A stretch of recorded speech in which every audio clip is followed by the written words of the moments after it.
We had made an agreement with Elizabeth May from the Greens to support us in the budget by not including a specific subsidy to oil and gas, and it's explicitly stated in the budget that we wouldn't do that. And then we turn around 2 weeks later and we put it in this agreement with Alberta. I don't think she will support us moving forward. I think that bridge has been burned.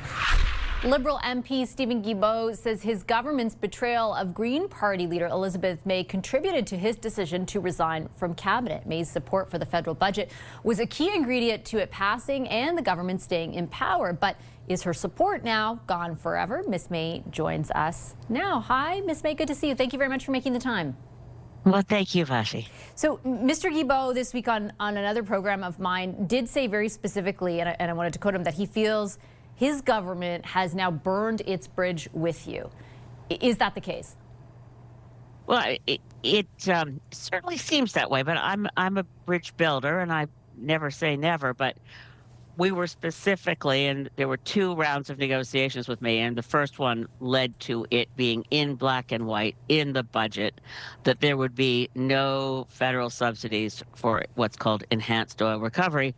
And then less than 10 days later, that was specifically promised to Danielle Smith that there would be federal subsidies for producing more oil.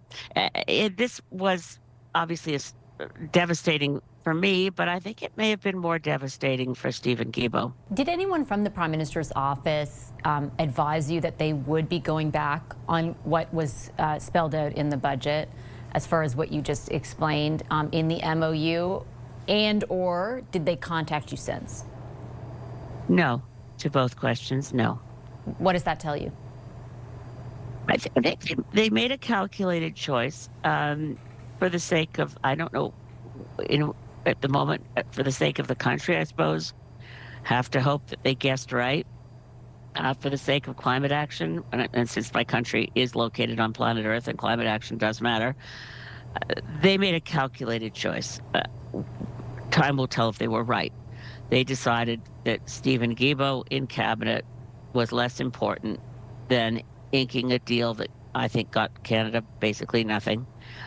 Inking that deal with Danielle Smith was more important than how I might feel about the Carney PMO, and more important than having Stephen Guilbeault remain in cabinet. I understand when you say, I take the point that, you know, at the time you did what you thought was right.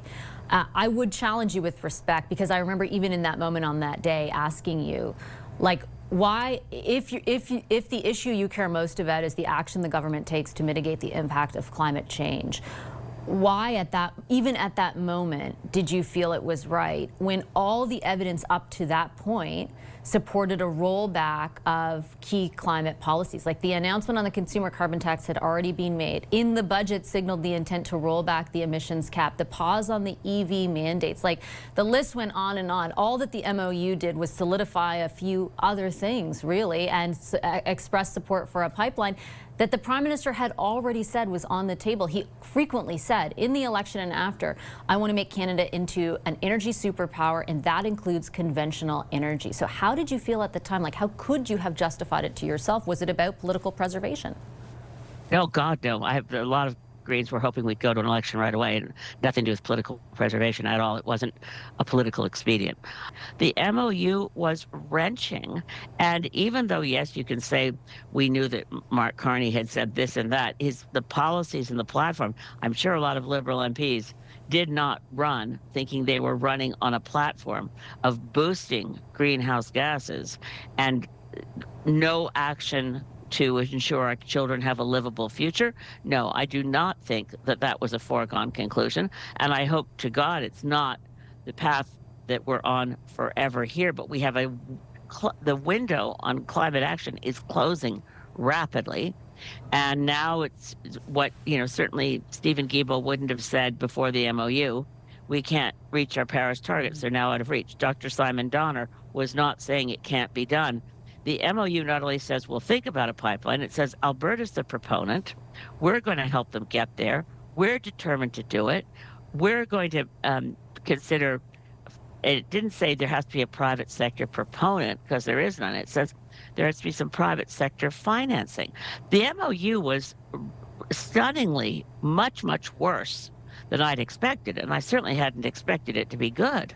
So let me conclude then, kind of jumping off that point and bridging where we started, which is the fact that you cast that very integral vote to support the budget and keep the government in power. You said never say never. Does that mean that you have not ruled out supporting them on other matters of confidence, or will you take a hard line on this?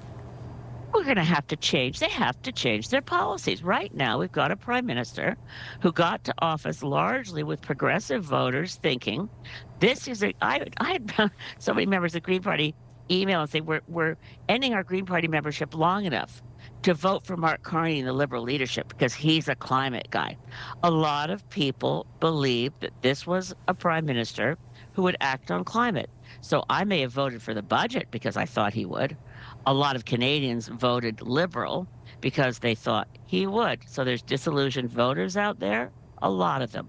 There's disillusioned Liberal MPs who are wondering whether Will Graves, the MP for Victoria, who said he very worried about lifting the tanker ban, and Patrick Weiler, West Vancouver Sunshine Coast, Nathaniel Smith, people saying, this is not what we expected, and not to misquote Patrick Weiler, but he said, look, the Prime Minister's going to have to explain the flip-flop on the subsidies to enhanced oil recovery. It's not just me who's wondering, how did this happen that a Prime Minister we thought was going to stand for certain things is standing for other things? And for viewers, I'm not taking away from the fact we're dealing with Trump, we're dealing with national unity. I got lots of sympathies for the difficulties of navigating this. But on fundamental principles, I wouldn't have dropped elbows given Donald Trump, and I would make sure we had economic sovereignty built on a decarbonized economy. We could do it, we could still do it, until they change directions, make a mid-course correction on this PMO, they won't have my support. The question was, though, have you ruled out supporting them on other matters of confidence? I didn't hear a specific answer. Is it unless they change? Unless they change, what if no, they don't? absolutely not. Okay, well, I'm sorry, I didn't mean to cut you off. Not at all. No, that's okay. We got an answer. It's all good. I can't vote confidence on the current policies, period. Understood. We will leave it on that note. Ms. May, a pleasure as always. Thank you for making the time. Thank you. Coming up, soccer and trade. The Prime Minister met with Donald Trump in Washington this week on the sidelines of the FIFA World Cup draw. The tete-a-tete happened after the U.S. president raised the prospect of allowing CUSMA to expire. Is Canada in for more pain on the trade front? Our Sunday strategy session is here next to talk about that.